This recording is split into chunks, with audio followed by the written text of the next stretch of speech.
البدع والأهواء، أهل البدع العقائدية وأهل البدع السياسية.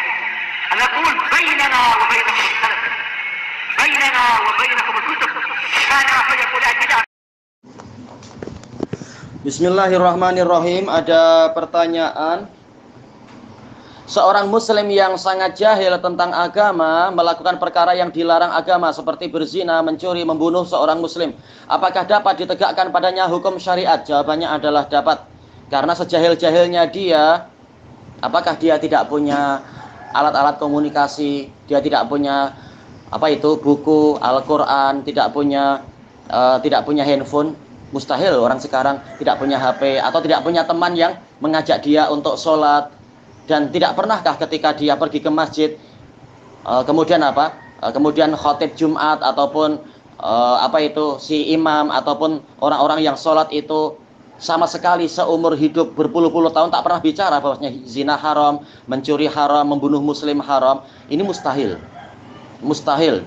Karena kita bukan bicara tentang muslim yang hidup di planet Pluto. Tapi muslim yang hidup di bumi ini, di mana itu? Di bumi, di wilayah kaum muslimin yang di Indonesia, di Malaysia yang dikelilingi oleh kaum muslimin. Thayyib. Berita banjir di Qatar aja orang itu tahu. Gimana tentang hukum berzina dia tidak tahu, membunuh dia tidak tahu. Ini mustahil. Kalau pertanyaannya seperti ini sangat mustahil untuk dia tidak tahu. Makanya perkara inilah yang dikatakan sebagai mimma yu'lamu minad-dini bid-darurah, perkara yang telah diketahui sebagai bagian dari agama ini secara sangat pasti. Sebagaimana itu disebutkan oleh Ibnu Qudamah di dalam Al-Mughni, juga disebutkan oleh setelah beliau siapa berarti? An-Nawawi di dalam Al-Majmu' Syarhul Muhadzab, dan juga disebutkan oleh sebelum mereka berdua yaitu Al-Qadhi Iyad di dalam kitab beliau Asy-Syifa, menyebutkan itu. Ini perkara yang sangat pasti. Seorang muslim itu tahu zina itu haram, mencuri itu haram, membunuh diri sendiri dibunuh dia tak rela. Bagaimana dia akan membunuh orang lain dia tidak tahu hukumnya? Maka yang seperti ini ditegakkan, boleh ditegakkan hukum, bahkan wajib ditegakkan hukum syariat padanya. Karena ini perkara yang sangat diketahui. Anak kecil aja tahu. Kalau kita tanya anak kecil tuh, kalau zina mungkin dia tak paham zina itu makanan apa, dia tak tahu. Tapi mencuri, insya Allah dia tahu itu, mencuri itu.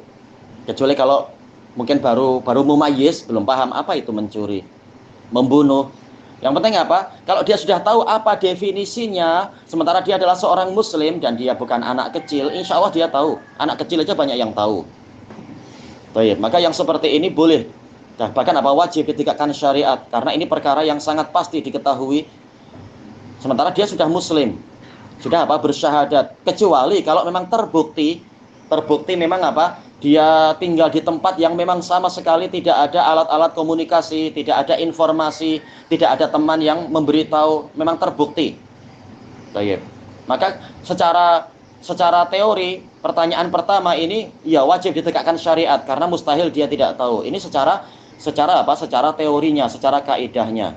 Karena perkara yang ditanyakan tadi adalah perkara yang bid-darurah, secara sangat pasti itu yu'lam, telah diketahui.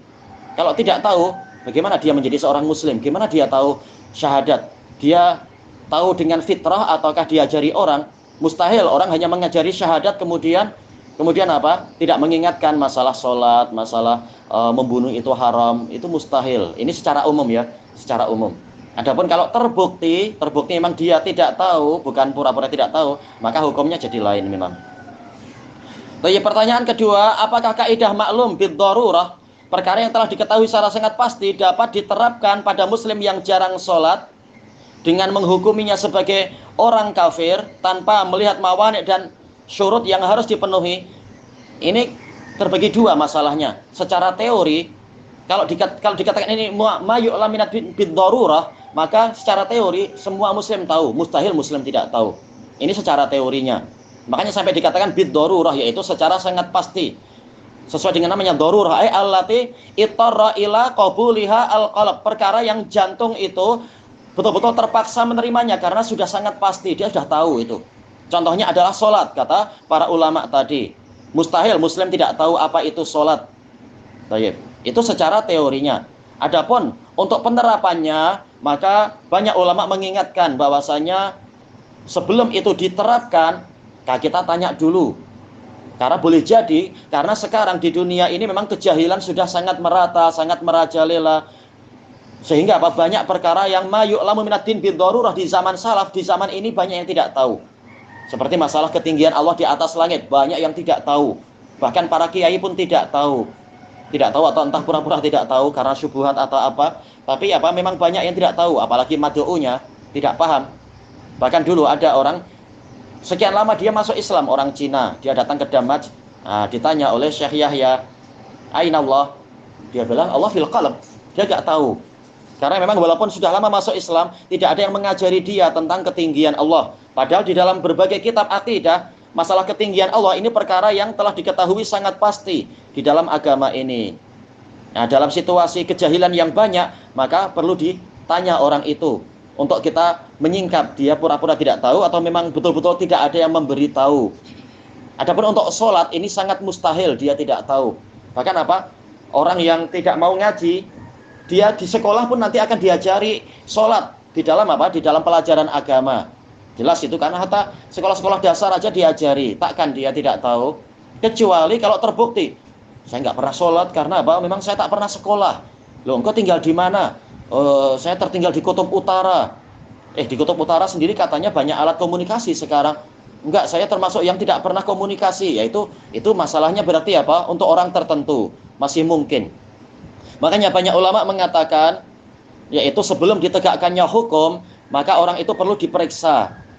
Apakah memang syurut-syurut terpenuhi? Barangkali dia tidak sholat karena dipaksa, dilarang atau misalkan, atau dipaksa minum khamar, atau memang karena dia belum memiliki ilmunya sama sekali. Walaupun ini sangat aneh, tetapi kalau terbukti memang dia tidak tahu, ya mau apa kita? Baik. Makanya untuk secara teorinya orang yang berbuat ini kafir. Dan secara umum di orang yang tinggal di negeri-negeri yang sudah diajarkan masalah sholat tapi dia tidak sholat 5 waktu, kalau hanya sholat 3 hilang 2, ini yang rajih adalah tetap dia muslim, tapi yang situasinya sangat berbahaya. Ini khilaf ulama. Baik. Atau dia minum khamar, padahal di wilayah muslimin tahulah minum khamar itu haram. Tapi dia minum khamar bukan karena sekedar maksiat, tapi sampai mengingkari haramnya khamar. Nah, ini secara umum kita katakan dia kafir. Gimana dia tidak tahu? Tapi kalau terbukti memang dia bukan tinggal di negeri muslimin, memang di tempat yang entah bagaimana sampai tertutupi, dia tidak tahu sama sekali dan sebagainya. Kalau terbukti, tapi kemungkinannya sangat kecil itu. Tapi misalkan terbukti memang dia tidak tahu, ya namanya tidak tahu mau apa lagi. Maka dia ada mawani, berarti ada penghalang-penghalang untuk ditegakkan hukum yang seperti itu. Tapi masalah dosa, apakah dosa? Memang dia berdosa kalau dia tidak berusaha mencari ilmunya. Dia berdosa, bukan tidak dosa. Enaklah jadi orang awam tak perlu belajar. Dia berdosa karena dia tidak belajar. Dia berdosa. Dia diberi akal untuk apa? Kenapa hanya belajar ilmu dunia, tidak belajar ilmu agama dan sebagainya? Masalah dosa-dosa. Sebagaimana anak baca di kitab-kitab fikih, masalah dia tidak kafir, boleh jadi karena ada penghalang-penghalang itu. Tapi masalah dosa, dia dosa karena tidak bertanya kepada para ulama, kata para fuqaha yang menulis pembahasan itu.